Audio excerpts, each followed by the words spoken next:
Esperamos que hayan tenido una muy buena semana hasta el día de hoy, que sea un gran jueves, ya a puertas del viernes, casi que principio de fin de semana. Les deseamos que hayan tenido una muy buena semana y que pues este sea un gran día. Hoy comenzamos con noticias económicas, con datos económicos, publicación de datos económicos. Pensaría yo que es de los hechos más relevantes del día de hoy, pues, porque son datos concretos que le muestran a uno pues el comportamiento de las diferentes economías, y en especial pues el día de hoy son datos económicos estadounidenses. Entonces pues le dan luces al mercado y pues a uno que es integrante o participante del mercado cerca de la salud de la economía estadounidense, y pues con eso uno poder prever o asumir de pronto movimientos futuros, sobre todo la Reserva Federal, pues en ese momento es el tema central. Que van a seguir subiendo tasas, cuál va a ser el ritmo, si lo van a seguir haciendo, si se van a quedar quietos, si van a subir tasas, pero entonces no más este año, sino a principios del otro año y demás. Entonces el día de hoy empezamos con esas noticias puntuales económicas y también con hechos noticiosos, es decir, con titulares y con decisiones de líderes y representantes de los diferentes países. Y en este caso me estoy refiriendo puntualmente a China y pues es todo el tema de las relaciones comerciales y las tensiones comerciales que en este momento está teniendo con los Estados Unidos. Entonces, lo primero son los datos estadounidenses. Entonces hoy tuvimos publicación con estadounidenses y también del Reino Unido. Entonces hoy tuvimos datos de ventas al por menor en los Estados Unidos. El consenso estaba alrededor de un crecimiento del 0.3% mensual. El dato previo, es decir, el dato de junio, estaba en 0.3%, y para julio se reporta un crecimiento del 0.7%, eso es casi que es más del doble, del consenso y del dato anterior. Ese dato mensual de 0.7% lleva el dato anualizado desde un 3.3% registrado en junio hasta un 3.4% en julio. Las ventas al por menor, excluyendo los automóviles que le imprimen cierta volatilidad, se encontraban o registraron el mes pasado un crecimiento de apenas el 0.3%. Los analistas estaban esperando un crecimiento del 0.4% y se reporta un crecimiento mensual, ojo, mensual del 1%. Eso llevado a el dato anualizado nos deja inclusive por encima del 4.5%, y esto debe haber estado muy cerca al 4.2% en el mes de junio. Entonces ya ahí uno empieza a ver un comportamiento positivo y de cierta manera le da la razón a la Reserva Federal de solo bajar tasas acá y mantener su mensaje de estabilidad y reacción cuando sea absolutamente necesario. Si fuera solamente por datos económicos, pues ni siquiera hubieran tenido que bajar la tasa el mes pasado. No obstante, hicieron el movimiento, y lo que sí aclararon es que esto, o ese inicio, o mejor, ese cambio, no va a marcar el inicio de una tendencia, sino que simplemente es un movimiento preventivo que busca darle estabilidad a la economía antes de que presente signos de debilidad o, pues en el caso de, digamos, la visión de Donald Trump y de ciertos sectores, amainar o darle soporte, pues por, digamos, los bajos resultados. No obstante, aquí vemos que el consumo, que igual que en el caso colombiano, inclusive allá es un poquito más, representa alrededor del 60 al 65% del Producto Interno Bruto estadounidense. Entonces este es un dato absolutamente importante porque le muestra a uno que el consumo de los hogares, que es ese que hace crecer el Producto Interno Bruto norteamericano, pues está comportándose de manera positiva. Por el lado europeo tuvimos datos económicos de Gran Bretaña y del Reino Unido, también de ventas al por menor. El dato de junio estaba en un 0.9%, se registró un 0.9% de crecimiento, y el dato para julio muestra un crecimiento de apenas un 0.2%.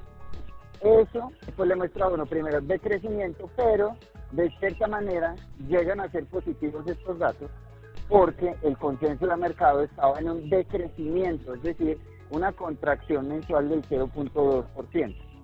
Ese dato mensual del 0.2% lleva el índice anualizado para Gran Bretaña de ventas al por menor desde un 3.8% a un 3.3%. De nuevo, es un dato que baja el desempeño o que lo ralentiza. Sin embargo, excede las expectativas, porque las expectativas con ese decrecimiento mensual del 0.2% estaban en un crecimiento anualizado del 2.6% y quedan 3.3%.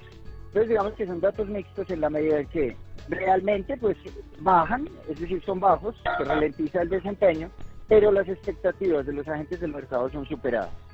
Entonces por eso en Gran Bretaña son mixtos los datos. Entonces eso, por el lado de datos económicos y publicaciones importantes y concretas el día de hoy. Asimismo tuvimos noticias de China, y es que manifestaron abiertamente que la imposición de 10% en aranceles a productos adicionales por un valor de 300.000 billones de dólares provenientes de China importados a los Estados Unidos es absolutamente ilegal y va en contra del consenso que habían acordado los representantes comerciales de ambos países. Eso inmediatamente tiene una repercusión, más que todo de expectativa, diría uno, y de cautela, pues porque no solo dicen eso, sino que adicionan al final del comunicado que si siguen de esa manera o con, digamos, esas intenciones desde los Estados Unidos, pues entonces China va a tener que tomar contramedidas, y las ponen así, countermeasures, en contra de los Estados Unidos, y pues ya vimos qué pasó el día que devaluaron el yuan. Entonces, por un lado tenemos noticias importantes económicas y por el otro lado tenemos headlines importantes y manifestaciones importantes de las diferentes autoridades a nivel global, y en este caso estoy hablando concretamente de las autoridades chinas. A esto pues reaccionan los líderes estadounidenses dándole la razón a sus presidentes y llamando de cierta forma al diálogo y a que continúen pues las conversaciones y que se llegue a un acuerdo lo más pronto posible. Recordemos que hay diferentes bancos estadounidenses y diferentes agencias internacionales que calculan o intentan calcular la probabilidad de que se dé un acuerdo efectivamente este año, y casi que ninguna, la más optimista, tiene unas probabilidades del 50% sí, 50% no, y eso pues es como tirar una moneda y decir puede pasar o no puede pasar. De resto, las probabilidades y el resto de agencias y ciertos bancos están por debajo inclusive del 30%, es decir, que este año no se llegue a un acuerdo. Entonces, por eso estas noticias son tan importantes, porque pues en el panorama no se ve que vayan a llegar a acordar o a cuadrar sus posiciones en el corto plazo, por lo menos en los meses que quedan de este 2019. Bueno, frente a eso entonces tenemos los futuros del Dow Jones, el S&P 500 y el Nasdaq subiendo. El Dow Jones 0.56%, el S&P 0.64% y el Nasdaq un 0.79%. Hay que hacer una aclaración, y es el mercado de renta fija estadounidense ha mostrado en los dos últimos días un comportamiento absolutamente llamativo. No lo voy a calificar como preocupante, pero sí como llamativo. Y es que la curva de rendimiento se invierte por primera vez desde finales del 2007.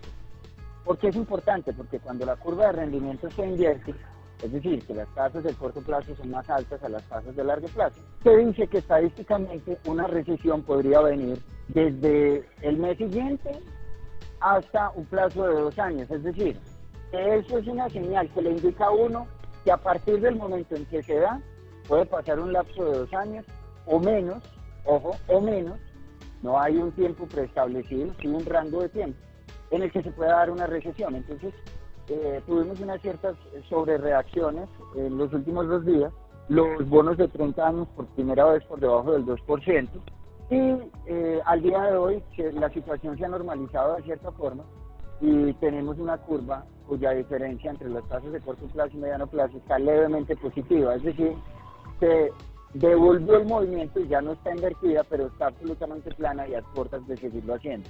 Entonces hago el llamado o hago la mención, pues porque después de estos datos chinos tal vez podríamos ver o seguir viendo ese comportamiento en los siguientes días hasta que tengamos un comunicado oficial. Por el lado de los commodities, tenemos el WTI y el Brent comportándose negativamente. Recordemos que ayer tuvimos un comportamiento absolutamente negativo en el inicio de jornada, y es que los inventarios de crudo de Estados Unidos salieron muy positivos y los datos económicos chinos y europeos no salieron tan buenos. Entonces las preocupaciones por la demanda a nivel global se incrementan cada que no hay datos chinos tan positivos y los precios descienden.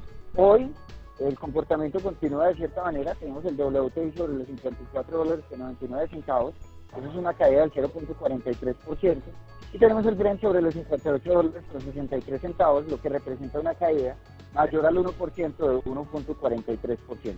En temas de divisas, pues ayer hemos tenido comportamientos absolutamente volátiles, un día hacia arriba, un día hacia abajo, un día de apreciación, un día de apreciación, y lo que hemos podido ver es que básicamente, más allá de las correlaciones de las que yo siempre hablo y manifiesto, pues no será adepto, pero sí seguirlas, lo que está influenciando el movimiento, sobre todo de las divisas a nivel global, emergentes, podría uno decir, más allá de cualquier cosa, sobre todo las emergentes, son las declaraciones del señor Donald Trump en su Twitter. Entonces, cada que sale, trina algo con respecto a algún tema, bien sea la guerra comercial con China, bien sea la frontera con México, bien sea temas externos de los que opina, alguna cosa que opine el señor en su Twitter tiene efectos directos sobre el comportamiento de estos activos. Entonces, más allá de que el petróleo suba o que el DXY se esté desvalorizando, las declaraciones de Trump, por ejemplo, las de hace 2 días, de aplazar los impuestos o esa imposición de aranceles, por lo menos hasta finales de año, han hecho que los movimientos de la divisa sean hacia arriba o hacia abajo. Hoy, entonces, comenzamos sobre los 3.457, 3.460. Recordemos que hay un nivel importante ahí sobre los 56. Posteriormente, ese máximo que se marcó en 74. Finalmente, tenemos ya por proyecciones Fibonacci niveles sobre el 93 hasta el 500. Entonces, no podría hablar más bien del 500 como figura, porque inclusive hay un nivel en 503.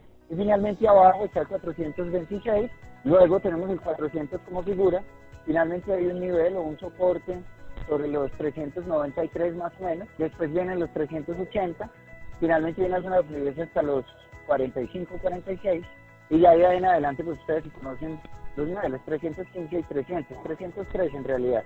Entonces pues digamos que mientras que el Twitter esté silenciado, el del señor Trump, y no hayan trinos, uno podría guiarse, primero, por el inicio del movimiento en la jornada, es decir, muchos de los comportamientos del precio de la divisa han estado marcados por el inicio de la jornada, la dirección que tome al inicio de la jornada, más allá de las correlaciones. Segundo, mirar las correlaciones, entonces mirar el comportamiento de los precios del petróleo y del XY. Y tercero, pues en el momento en que lo hagan, se convierte en primero el Twitter del señor Donald Trump. Bueno, muchísimas gracias, entonces les deseamos un gran jueves, un feliz resto de día.